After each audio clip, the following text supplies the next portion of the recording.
নমস্কার বন্ধুরা, রিঙ্কু কিচেন আপনাদেরকে স্বাগত জানাই। চলে এসেছি আজ আমি নতুন একটা রেসিপি নিয়ে। আজকে রেসিপি হচ্ছে হাফ কাপ গমের আটা দিয়ে গোলাপজাম বা গোলাপজামুন মিষ্টি তৈরি করে দেখাবো। তবে এই মিষ্টিগুলো নরম তুলতুলে রসালো হয়, খেতে অসাধারণ হয়েছিল। আর মিষ্টিগুলো স্বাদ হয়েছিল পুরো দোকানের গোলাপজামুন মিষ্টির মতো। তার জন্য পুরো ভিডিওটা দেখার অনুরোধ রইল। গোলাপজামুন মিষ্টি বানানোর জন্য প্রথমে আমি হাফ কাপ মতো গমের আটা নিয়ে নিলাম। এবার এই আটাটা আমি চেলে নিব, তার জন্য একটা চালনির মধ্যে ঢেলে নিলাম।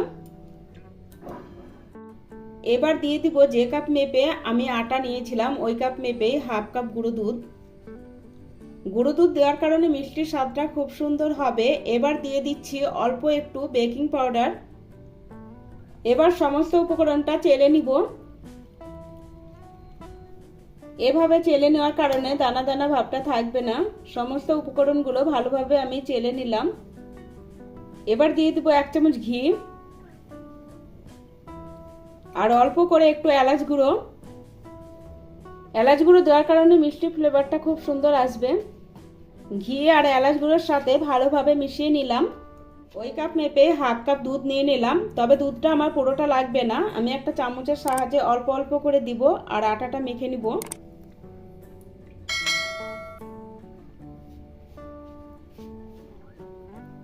দুধটা গরম করে ঠান্ডা করে নিয়েছিলাম।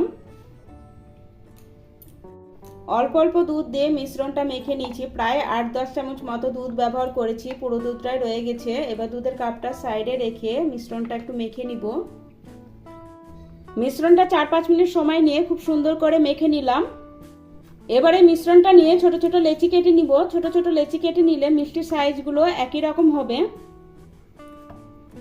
একইভাবে সমস্ত লেচি কেটে নিলাম। এবার এখান থেকে একটা লেচি নিয়ে 2 হাতের মাঝখানে রেখে গোল করে গোলাপ জামুনের শেপ দিয়ে নিব।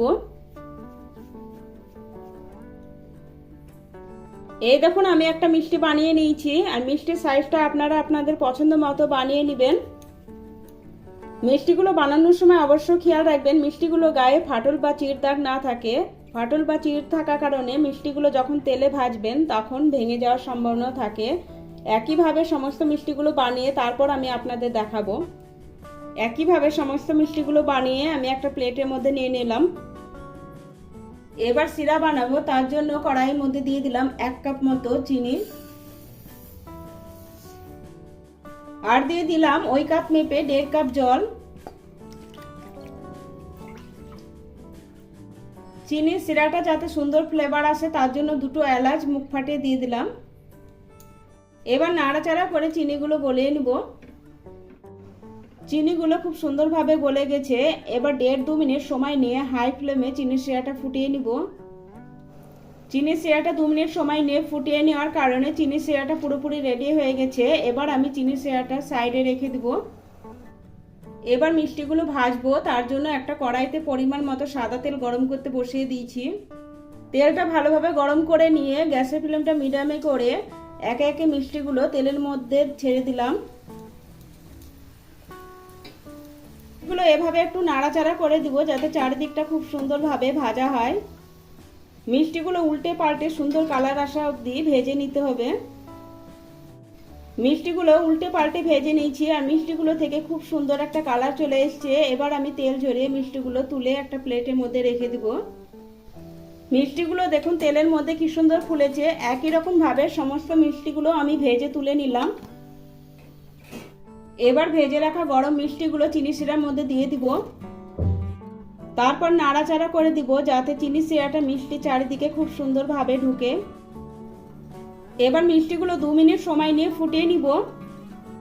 মিষ্টি খেতে মন হলে আটা দিয়ে এভাবে কম খরচায় গোলাপজামুন মিষ্টি বানিয়ে খাবেন, আশা করছি আপনাদের ভালো লাগবে। 2 মিনিট সময় নিয়ে ফুটিয়ে নিয়েছি। এবার গ্যাস বন্ধ করে ঢেকে 30 মিনিটের জন্য রেখে দিব। এভাবেই মিষ্টিগুলো প্রায় 40 মিনিট সময় রেখেছিলাম, তাতেই দেখুন চিনি সিরাটা কতটা টেনে নিয়েছে। তবে মিষ্টিগুলো সাইজে বড় হয়ে গেছে। তৈরি হয়ে গেল পুরো দোকানের মতো নরম তুলতুলে রসালো গোলাপজামুন মিষ্টি। এবার আমি প্লেটে সার্ভ করে দিব। গোলাপজাম মিষ্টিগুলো আমি একটা প্লেটের মধ্যে সার্ভ করে দিলাম। আমার এই রেসিপিটা ভালো লাগলে লাইক, শেয়ার, সাবস্ক্রাইব করে পাশে থাকার অনুরোধ রইল।